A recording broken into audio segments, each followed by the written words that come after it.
ce livre parle d'un groupe professionnel extrêmement hétérogène qui regroupe à la fois des artistes, des techniciens, des administratifs, qui travaillent donc par projet dans un secteur, donc celui des spectacles, où la précarité de l'emploi est de fait institutionnalisée.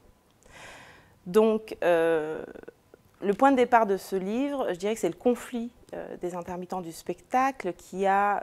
dure depuis une trentaine d'années, mais qui a vraiment éclaté, donc atteint son paroxysme en 2003 suite à la réforme de leur régime d'indemnisation assez particulier. Effectivement, réforme qui a eu lieu le 26 juin 2003 et qui limite pour la première fois l'accès à ce régime, en tout cas qui, je dirais, est plus compliqué d'accès, puisqu'au final les intermittents du spectacle doivent faire 507 heures de travail, mais sur une durée beaucoup plus courte et pour une durée d'indemnisation aussi plus courte. Donc à partir de cette réforme, voilà, je vais analyser tout au long de cet ouvrage l'expérience plurielle des intermittents du spectacle, à la fois sous l'angle du travail, de l'action collective et puis de l'engagement individuel. Bonne question. Je crois qu'avant tout, c'est l'aboutissement d'un long travail de recherche, donc un travail de thèse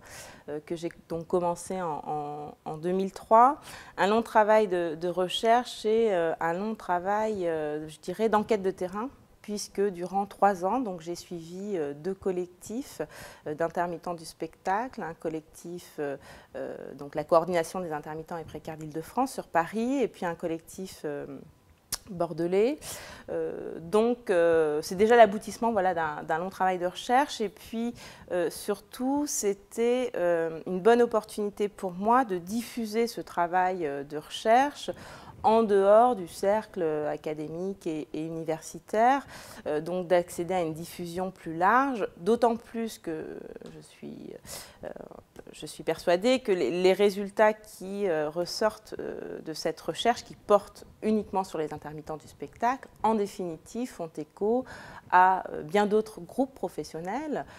et bien d'autres mouvements sociaux. Quand dans ce livre je parle de réalisation de soi au travail, quand je parle de précarité de l'emploi, quand je parle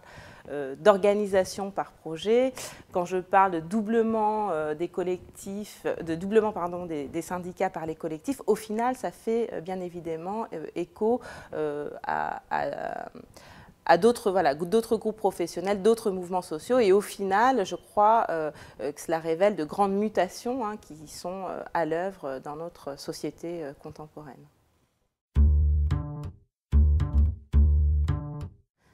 Alors, ce qu'il apporte de nouveau, alors il faut savoir qu'en 2003, quand j'ai commencé ma thèse, il n'y avait, pour ainsi dire, rien d'écrit sur les intermittents du spectacle. Il y avait quelques données quantitatives produites par le ministère de la Culture, quelques données quantitatives aussi produites par l'UNEDIC sur cette population qu'on appelle les intermittents du spectacle. Et en 2005 est paru l'ouvrage de Pierre-Michel Menger, un ouvrage, je dirais,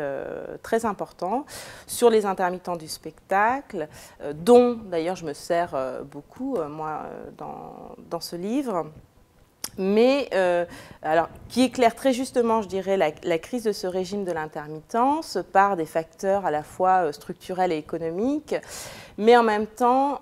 fait l'impasse sur des facteurs beaucoup plus symboliques et identitaires, et c'est ce que montre ce livre, c'est-à-dire que ce régime d'indemnisation, ce n'est pas simplement des règles juridiques, c'est pas simplement un dispositif public, il y a une réappropriation par les acteurs, donc par les intermittents du spectacle, de ce régime d'indemnisation,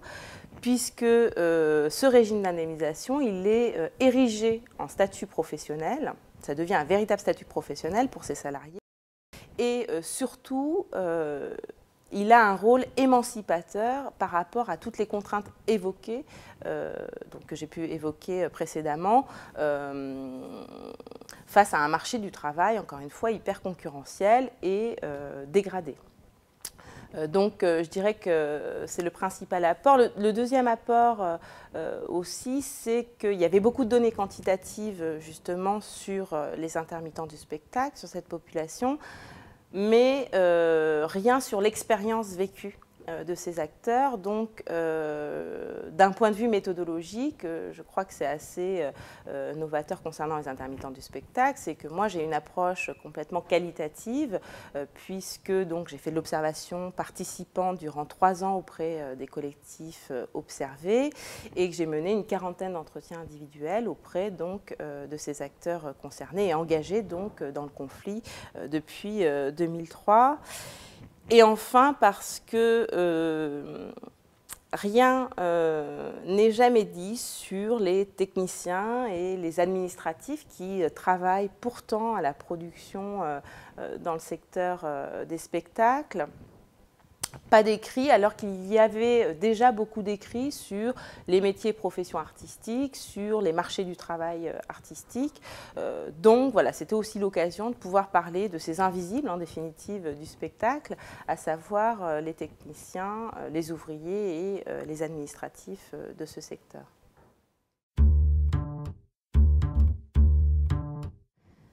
Alors, mon meilleur moment, incontestablement, je dirais que c'est le moment que j'ai passé sur le terrain avec les intermittents du spectacle. Donc,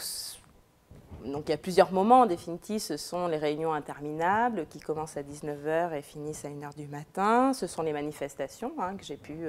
faire à côté des intermittents du spectacle. C'est aussi participer à des actions un peu plus musclées comme l'occupation de la Comédie Française. Donc voilà, des expériences très enrichissantes pour moi, autant du point de vue du chercheur que je suis, mais aussi d'un point de vue personnel. Maintenant, il y a, je pense, un moment assez crucial, qui est d'ailleurs relaté dans le livre, qui est le moment où la coordination des intermittents et précaires d'Île-de-France a décidé donc de se dissoudre, donc de mettre fin à son action. Donc ça, c'était en 2006. Donc je savais que ça allait être un moment très tendu, puisqu'après 3 ans de lutte intense, forcément, il fallait prendre une décision difficile pour ceux qui étaient encore engagés dans ce conflit. Et en même temps, ça me semblait cardinal de pouvoir y participer en tant que chercheur, parce que, bien évidemment, il allait se dire des choses extrêmement intéressantes pour, en tout cas, analyser précisément ce conflit. Donc j'y étais et là, effectivement, ça s'est plutôt mal passé puisque j'ai été discréditée, en tout cas du point de vue de mon rôle de chercheur. En définitive, j'ai senti que cette relation de confiance que j'avais essayé de nouer, mais qui est toujours très fragile durant ces 3 années, là, pour le coup, était définitivement rompue. Alors ça, c'est un moment pour moi crucial et qui montre bien la difficulté pour un chercheur de faire de l'observation participante, c'est-à-dire d'être à la fois dedans, de faire partie du mouvement, d'être avec les acteurs, en lutte avec les acteurs pour avoir une analyse très précise et de l'intérieur, donc de cette action collective, et en même temps être toujours à l'extérieur, puisque néanmoins on garde ce statut de chercheur, et donc on est dans cette position toujours un peu ambivalente, fragile. Et pour le coup, là, c'est ce que je disais, ce travail de confiance que j'avais essayé donc de tisser durant 3 ans, là, s'est rompu. Et donc, au final, j'ai décidé d'arrêter mon travail de terrain. Et ce n'était pas plus mal, puisque ça faisait déjà 3 ans que j'étais sur le terrain, pour me consacrer donc à l'écriture de ma thèse, prendre la distance aussi nécessaire, le recul nécessaire à notre position de chercheur, dont l'objectif, c'est quand même de rester neutre, de monter en objectivité. Donc voilà, mais c'est vraiment un moment qui restera pour moi, je pense, voilà, le moment le plus crucial de cette recherche.